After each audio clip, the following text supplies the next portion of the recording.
Chapter 3. Faith Visualization of and Belief in Attainment of Desire, the second step toward riches. Faith is the head chemist of the mind. When faith is blended with the vibration of thought, the subconscious mind instantly picks up the vibration, translates it into its spiritual equivalent, and then transmits it to infinite intelligence, as in the case of prayer. The emotions of faith, love, and sex are the most powerful of all of the major positive emotions. When the three are blended, they have the effect of coloring the vibration of thought in such a way that it instantly reaches the subconscious mind, where it is changed into its spiritual equivalent, the only form that induces a response from infinite intelligence. Love and faith are psychic, related to the spiritual side of man. Sex is purely biological and related only to the physical. The mixing or blending of these three emotions has the effect of opening a direct line of communication between the finite, thinking mind of man and the infinite intelligence. How to develop faith? Well, there comes now a statement which will give a better understanding of the importance of the principle of autosuggestion and assumes in the transmutation of desire into its physical or monetary equivalent, namely that faith is a state of mind which may be induced or created by affirmation or repeated instructions to the subconscious mind through the principle of autosuggestion. As an illustration, consider the purpose for which you are presumably reading this book. The object is, naturally, to acquire the ability to transmute the intangible thought impulse of desire into its physical counterpart, money. By following the instructions laid down in the chapters on autosuggestion and the subconscious mind as summarized in the chapter on autosuggestion, you may convince the subconscious mind that you believe you will receive that for which you ask, and it will act upon that belief which your subconscious mind passes back to you in the form of faith, followed by definite plans for procuring that which you desire. The method by which one develops faith where it does not already exist is extremely difficult to describe, almost as difficult, in fact, as it would be to describe the color of red to a blind man who has never seen color and has nothing with which to compare what you describe to him. Faith is a state of mind which you may develop at will, after you have mastered the 13 principles, because it is a state of mind which develops voluntarily through application and the use of these principles. Repetition of affirmation of orders to your subconscious mind is the only known method of voluntary development of the emotion of faith. Perhaps the meaning may be made clearer through the following explanation as to the way men sometimes become criminals. Stated in the words of a famous criminologist, when men first come into contact with crime, they abhor it. If they remain in contact with crime for a long time, they become accustomed to it and endure it. If they remain in contact with it long enough, they finally embrace it and become influenced by it. This is the equivalent of saying that any impulse of thought which is repeatedly passed on to the subconscious mind is finally accepted and acted upon by the subconscious mind, which proceeds to translate that impulse into its physical equivalent by the most practical procedure available. In connection with this, consider again the statement, all thoughts which have been emotionalized and mixed with faith begin immediately to translate themselves into their physical equivalent or counterpart. The emotions or the feeling portion of thoughts are the factors which give thoughts vitality, life, and action. The emotions of faith, love, and sex, when mixed with any thought impulse, give it greater action than any of these emotions can do singly. Not only thought impulses which have been mixed with faith, but those which have been mixed with any of the positive emotions or any of the negative emotions may reach and influence the subconscious mind. From this statement, you'll understand that the subconscious mind will translate into its physical equivalent a thought impulse of a negative or destructive nature, just as readily as it will act upon thought impulses of a positive or constructive nature. This accounts for the strange phenomenon which so many millions of people experience, referred to as misfortune or bad luck. There are millions of people who believe themselves doomed to poverty and failure because of some strange force over which they believe they have no control. They are the creators of their own misfortunes because of this negative belief which is picked up by the subconscious mind and translated into its physical equivalent. This is an appropriate place at which to suggest again that you may benefit by passing on to your subconscious mind any desire which you wish translated into its physical or monetary equivalent, in a state of expectancy or belief that the transmutation will actually take place. Your belief or faith is the element which determines the action of your subconscious mind. There is nothing to hinder you from deceiving your subconscious mind when giving it instructions through autosuggestion, as I have deceived my own son's subconscious mind.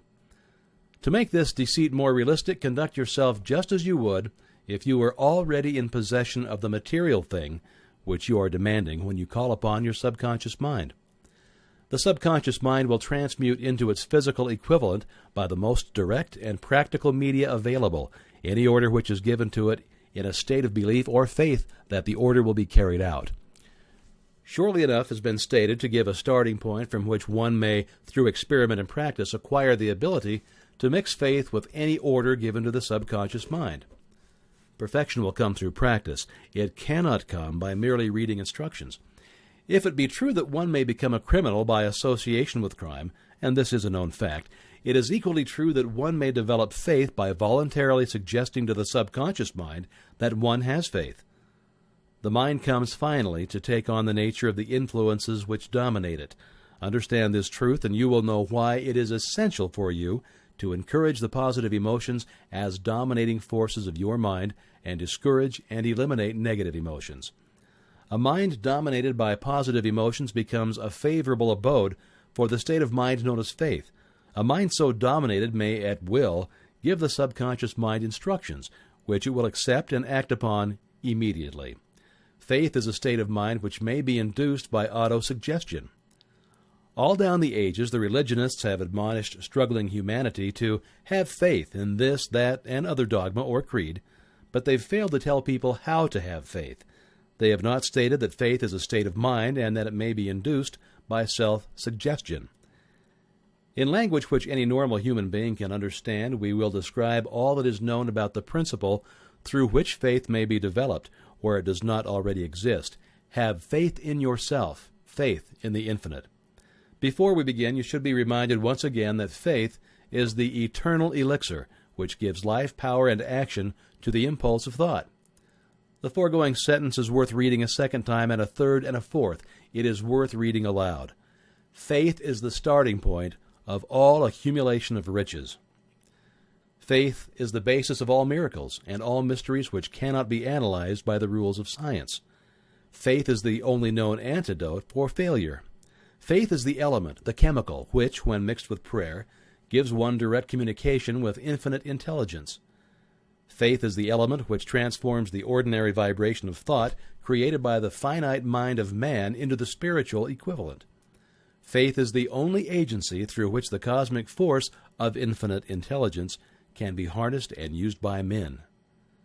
Every one of the foregoing statements is capable of proof. The proof is simple and easily demonstrated. It is wrapped up in the principle of autosuggestion. Let us center our attention, therefore, upon the subject of self-suggestion and find out what it is and what it is capable of achieving. It's a well-known fact that one comes finally to believe whatever one repeats to oneself, whether the statement be true or false. If a man repeats a lie over and over, he will eventually accept the lie as truth. Moreover, he will believe it to be the truth.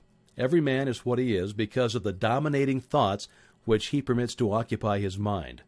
Thoughts which a man deliberately places in his own mind and encourages with sympathy and with which he mixes any one or more of the emotions constitutes the motivating forces which direct and control his every movement, act, and deed. Comes now a very significant statement of truth. Thoughts which are mixed with any of the feelings of emotions constitute a magnetic force which attracts from the vibrations of the ether other similar or related thoughts. A thought thus magnetized with emotion may be compared to a seed which, when planted in fertile soil, germinates, grows, and multiplies itself over and over again until that which was originally one small seed becomes countless millions of seed of the same brand. The ether is a great cosmic mass of eternal forces of vibration. It is made up of both destructive vibrations and constructive vibrations. It carries at all times vibrations of fear, poverty, disease, failure, misery, and vibrations of prosperity, health, success, and happiness. just as surely as it carries the sound of hundreds of orchestrations of music and hundreds of human voices, all of which maintain their own individuality and means of identification through the medium of radio. From the great storehouse of the ether, the human mind is constantly attracting vibrations which harmonize with that which dominates the human mind. Any thought, idea, plan, or purpose which one holds in one's mind attracts from the vibrations of the ether a host of its relatives, adds these relatives to its own force, then grows until it becomes the dominating, motivating master of the individual in whose mind it has been housed. Now let's go back to the starting point and become informed as to how the original seed of an idea, plan, or a purpose may be planted in the mind. The information is easily conveyed. Any idea, plan, or purpose may be placed in the mind through repetition of thought. This is why you are asked to write out a statement of your major purpose or definite chief aim. Commit it to memory and repeat it in audible words day after day until these vibrations of sound have reached your subconscious mind. We are what we are because of the vibrations of thought which we pick up and register through the stimuli of our daily environment. Resolve to throw off the influences of any unfortunate environment and to build your own life to order. Taking inventory of mental assets and liabilities, you will discover that your greatest weakness is lack of self-confidence. This handicap can be surmounted and timidity translated into courage through the aid of the principle of autosuggestion.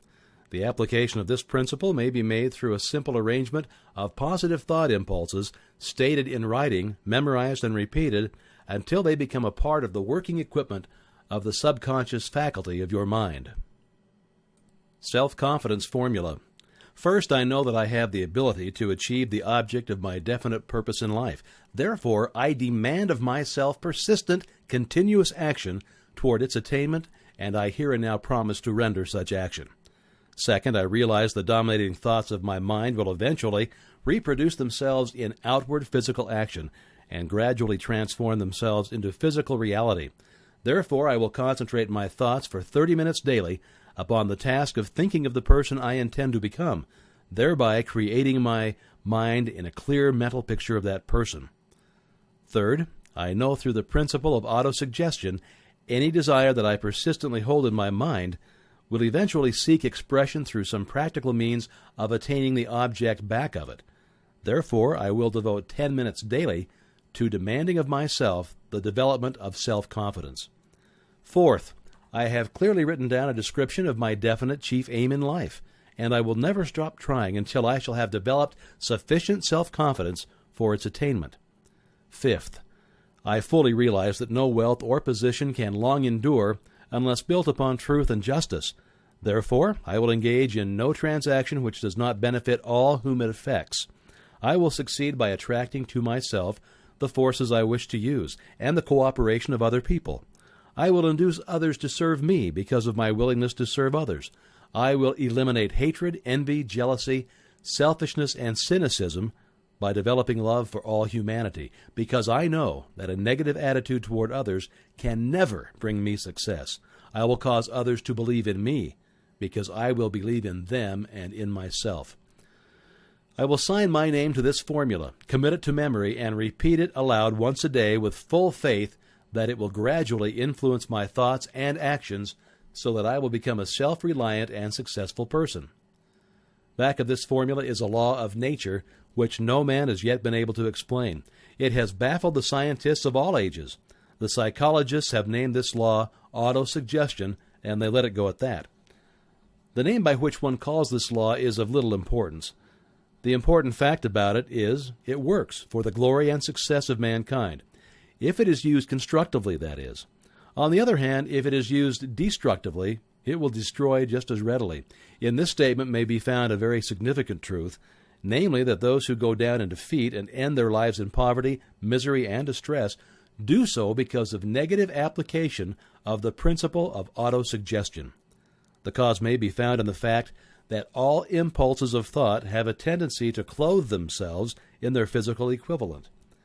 The subconscious mind, which is the chemical laboratory in which all thought impulses are combined and made ready for translation into physical reality, makes no distinction between constructive and destructive thought impulses.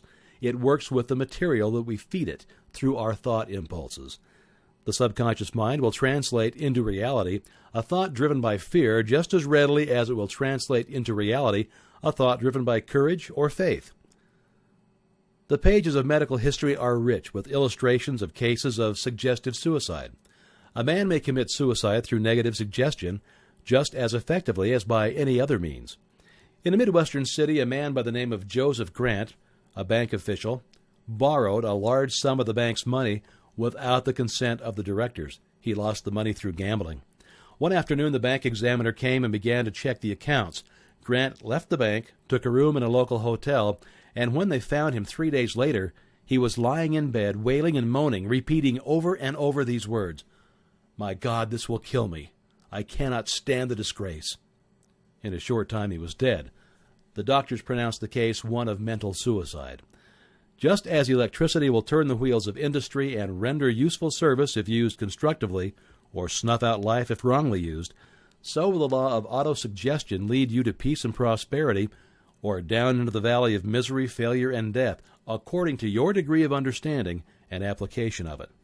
If you fill your mind with fear, doubt, and unbelief in your ability to connect with and use the forces of infinite intelligence, the law of autosuggestion will take that spirit of unbelief and use it as a pattern by which your subconscious mind will translate it into its physical equivalent. This statement is as true as the statement that 2 and 2 are 4. Like the wind which carries one ship east and another west, the law of autosuggestion will lift you up or pull you down according to the way you set your sails of thought. The law of autosuggestion, through which any person may rise to altitudes of achievement which stagger the imagination, is well described in the following verse. If you think you are beaten, you are. If you think you dare not, you don't. If you like to win, but you think you can't, it's almost certain you won't. If you think you'll lose, you're lost. For out of the world we find, success begins with a fellow's will. It's all in the state of mind. If you think you're outclassed, you are. You've got to think high to rise. You've got to be sure of yourself before you can ever win the prize. Life's battles don't always go to the stronger or faster man, but sooner or later the man who wins is the man who thinks he can. Observe the words which have been emphasized, and you will catch the deep meaning which the poet had in mind. Somewhere in your makeup, perhaps in the cells of your brain, there lies sleeping the seed of achievement which, if aroused and put into action, would carry you to heights such as you may never have hoped to attain.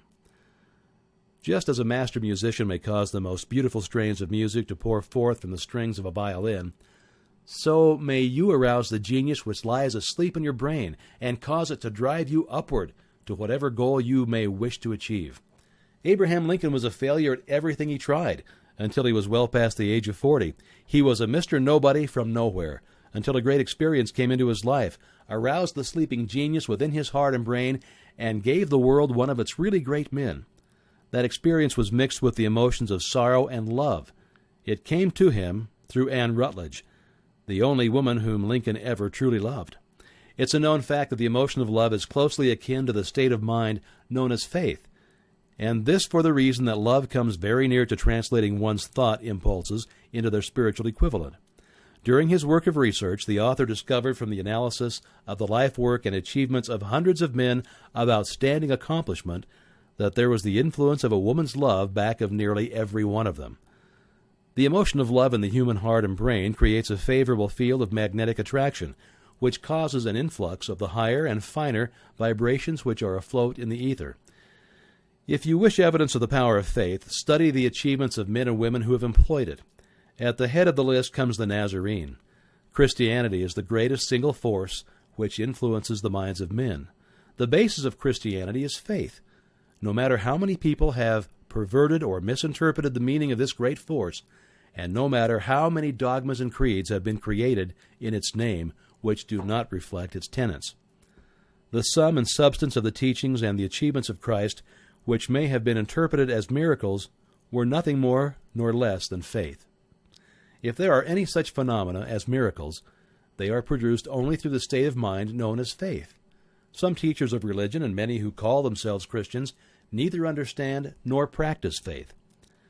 Let us consider the power of faith as it is now being demonstrated by a man who is well known to all of civilization, Mahatma Gandhi of India. In this man, the world has one of the most astounding examples known to civilization of the possibilities of faith. Gandhi wields more potential power than any man living at this time, and this, despite the fact that he has none of the orthodox tools of power, such as money, battleships, soldiers, and materials of warfare. Gandhi has no money. He has no home. He does not own a suit of clothes. But he does have power. How does he come by that power? He created it out of his understanding of the principle of faith, and through his ability to transplant that faith into the minds of 200 million people. Gandhi has accomplished, through the influence of faith, that which the strongest military power on earth could not, and never will accomplish through soldiers and military equipment. He has accomplished the astounding feat of influencing 200 million minds to coalesce and move in unison as a single mind. What other force on earth, except faith, could do as much? There will come a day when employees, as well as employers, will discover the possibilities of faith. That day is dawning. The whole world has had ample opportunity during the recent business depression to witness what the lack of faith will do to business. Surely civilization has produced a sufficient number of intelligent human beings to make use of this great lesson which the depression has taught the world. During this depression, the world had evidence in abundance that widespread fear will paralyze the wheels of industry and business. Out of this experience will arise leaders in business and industry who will profit by the example which Gandhi has set for the world, and they will apply to business the same tactics which he has used in building the greatest following known in the history of the world. These leaders will come from the rank and file of the unknown men who now labor in the steel plants or the coal mines, the automobile factories, and in the small towns and cities of America. Business is due for a reform. Make no mistake about this. The methods of the past, based upon economic combinations of force and fear, will be supplanted by the better principles of faith and cooperation.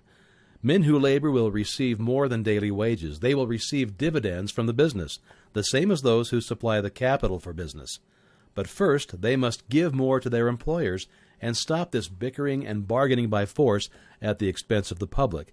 They must earn the right to dividends. Moreover, and this is the most important thing of all, they will be led by leaders who will understand and apply the principles employed by Mahatma Gandhi. Only in this way may leaders get from their followers the spirit of full cooperation, which constitutes power in its highest and most enduring form. This stupendous machine age in which we live and from which we are just emerging has taken the soul out of men. Its leaders have driven men as though they were pieces of cold machinery. They were forced to do so by the employees who have bargained at the expense of all concerned to get and not to give. The watchword of the future will be human happiness and contentment, and when this state of mind shall have been attained, the production will take care of itself more effectively than anything that has ever been accomplished where men did not and could not mix faith and individual interest with their labor. Because of the need for faith and cooperation in operating business and industry, it will be both interesting and profitable to analyze an event which provides an excellent understanding of the method by which industrialists and businessmen accumulate great fortunes by giving before they try to get. The event chosen for this illustration dates back to 1900, when the United States Steel Corporation was being formed. As you read the story, keep in mind these fundamental facts, and you will understand how ideas have been converted into huge fortunes. First, the huge United States Steel Corporation was born in the mind of Charles M. Schwab in the form of an idea that he created through his imagination. Second, he mixed faith with his idea. Third, he formulated a plan for the transformation of his idea into physical and financial reality. Fourth, he put his plan into action with his famous speech at the University Club. Fifth, he applied and followed through on his plan with persistence and backed it with firm decision until it had been fully carried out. Sixth, he prepared the way for success by a burning desire for success. If you're one of those who have often wondered how great fortunes are accumulated, the story of the creation of the United States Steel Corporation will be enlightening. If you have any doubt that men can think and grow rich, this story should dispel that doubt, because you can plainly see in the story of the United States Steel the application of a major portion of the 13 principles described in this book. This astounding description of the power of an idea was dramatically told by John Lowell in the New York World Telegram, with whose courtesy it is here reprinted. A pretty after-dinner speech for $1 billion. When on the evening of December 12, 1900, some 80 of the nation's financial nobility gathered in the banquet hall of the University Club on Fifth Avenue to do honor to a young man from out of the West, not half a dozen of the guests realized they were to witness the most significant episode in American industrial history.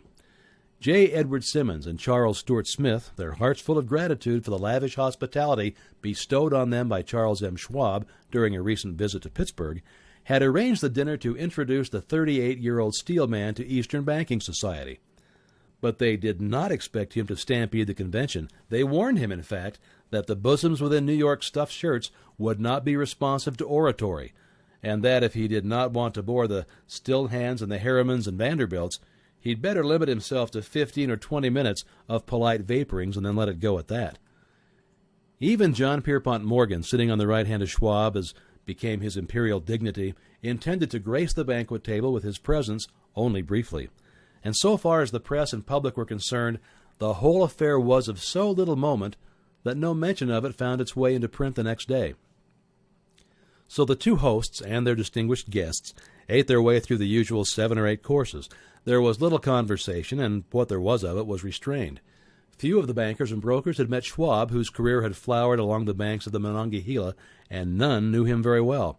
But before the evening was over, they, and with them Money Master Morgan, were to be swept off their feet, and $1 billion baby, the United States Steel Corporation, was to be conceived. It is perhaps unfortunate for the sake of history that no record of Charlie Schwab's speech at the dinner was ever made. He repeated some parts of it at a later date during a similar meeting of Chicago bankers, and still later, when the government brought suit to dissolve the Steel Trust, he gave his own version from the witness stand of the remarks. It is probable, however, that it was a homely speech, somewhat ungrammatical, for the niceties of language never bothered Schwab, full of epigram and threaded with wit. But aside from that, it had a galvanic force and effect upon the $5 billion of estimated capital that was represented by the diners. After it was over and the gathering was still under its spell, although Schwab had talked for 90 minutes, Morgan led the orator to a recessed window where, dangling their legs from the high, uncomfortable seat, they talked for an hour or more. The magic of the Schwab personality had been turned on, full force, but what was more important and lasting was the full-fledged, clear-cut program he laid down for the aggrandizement of steel. Many other men had tried to interest Morgan in slapping together a steel trust after the pattern of the biscuit, wire, and hoop, sugar, rubber, whiskey, oil, or chewing gum combinations. John W. Gates, the gambler, had urged it, but Morgan distrusted him.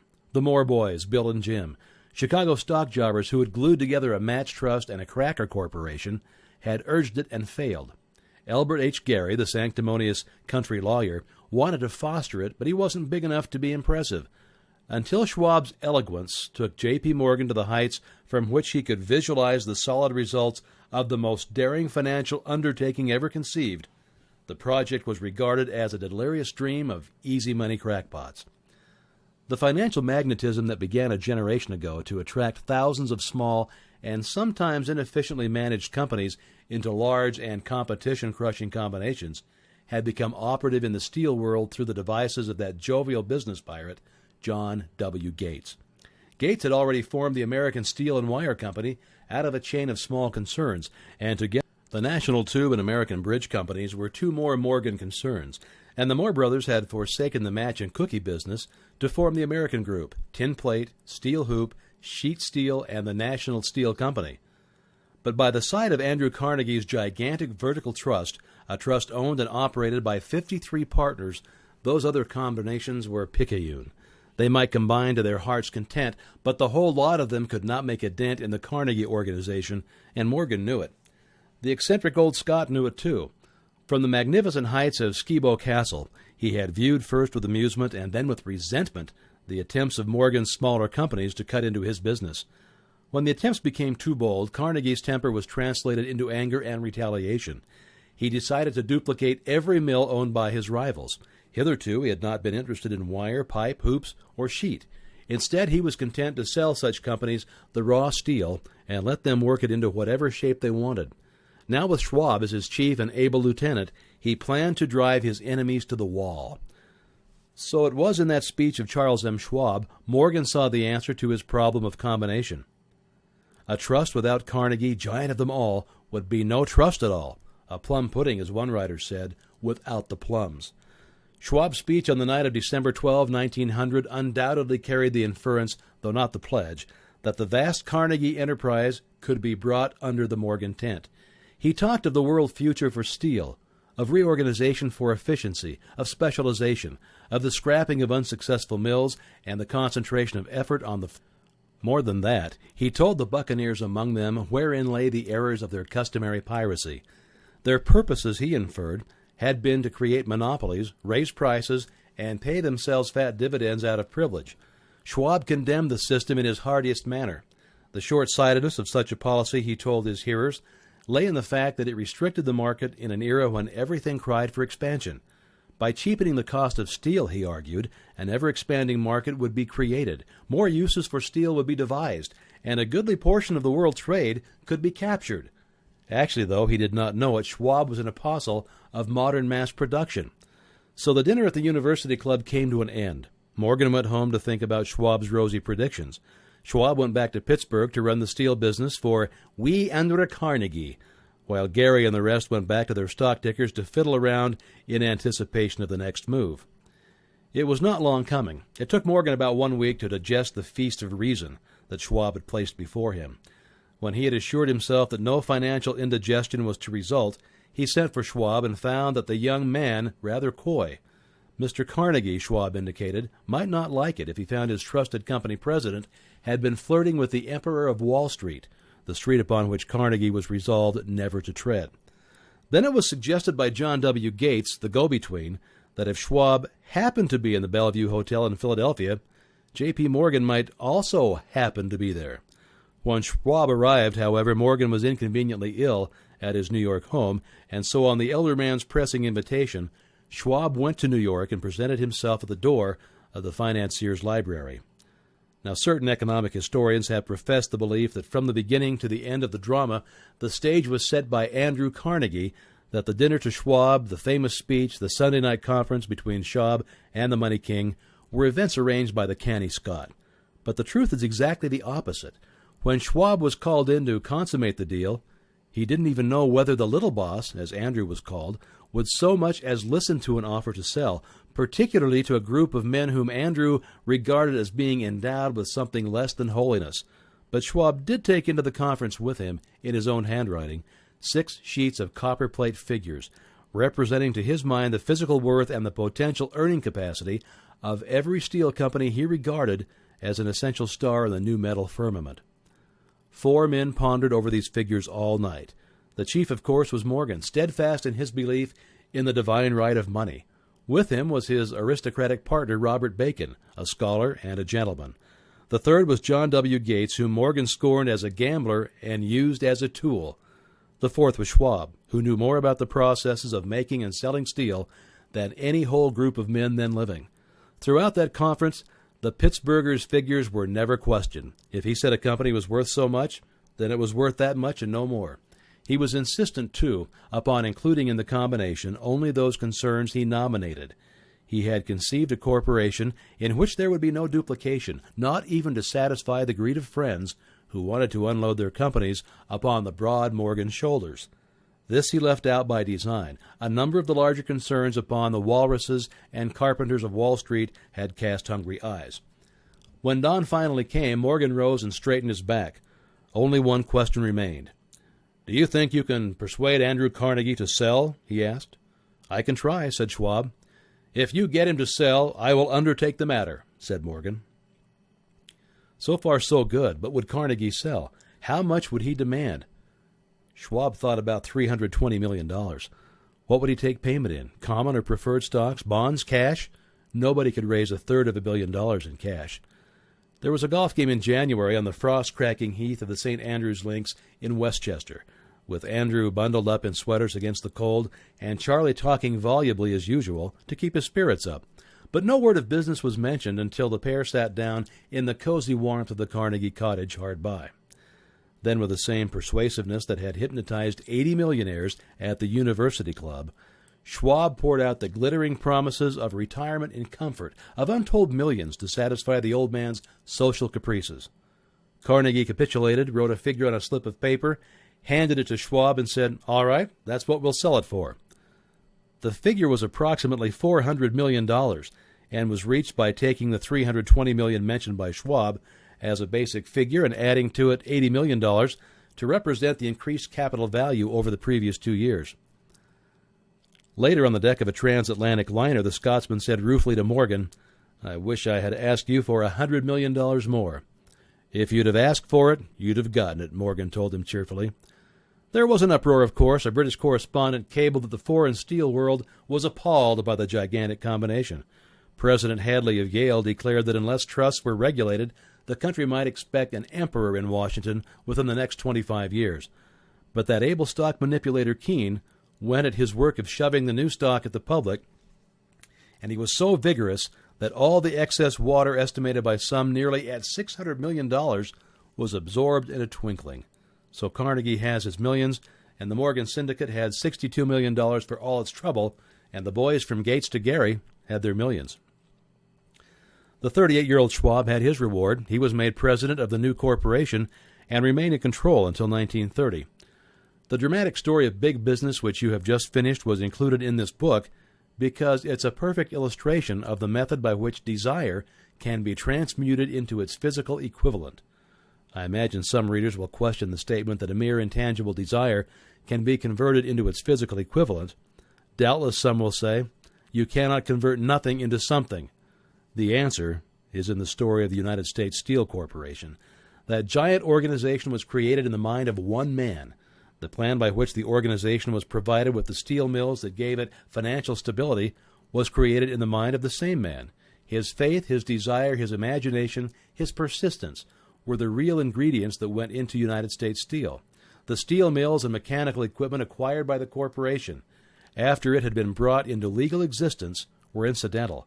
But careful analysis will disclose the fact that the appraised value of the properties acquired by the corporation increased in value by an estimated $600 million by the mere transaction, which consolidated them under one management.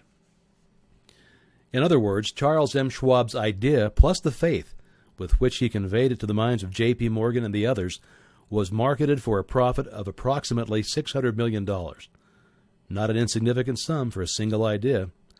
What happened to some of the men who took their share of the millions of dollars of profit made by this transaction is a matter with which we are not now concerned. The important feature of the astounding achievement is that it serves as unquestionable evidence of the soundness of the philosophy described in this book, because this philosophy was the warp and the woof of the entire transaction. Moreover, the practicability of the philosophy has been established by the fact that the United States Steel Corporation prospered and became one of the richest and most powerful corporations in America, employing thousands of people, developing new uses for steel and opening new markets, thus proving that the $600 million in profit which the Schwab idea produced was earned. Riches begin in the form of thought. The amount is limited only by the persons in whose mind the thought is put into motion. Faith removes limitations. Remember this when you're ready to bargain with life for whatever it is that you ask as your price for having passed this way. Remember also that the man who created the United States Steel Corporation was practically unknown at the time. He was merely Andrew Carnegie's Man Friday, until he gave birth to his famous idea. After that, he quickly rose to a positive position of power, fame, and riches. There are no limitations to the mind except those we acknowledge. Both poverty and riches are the offspring of thought.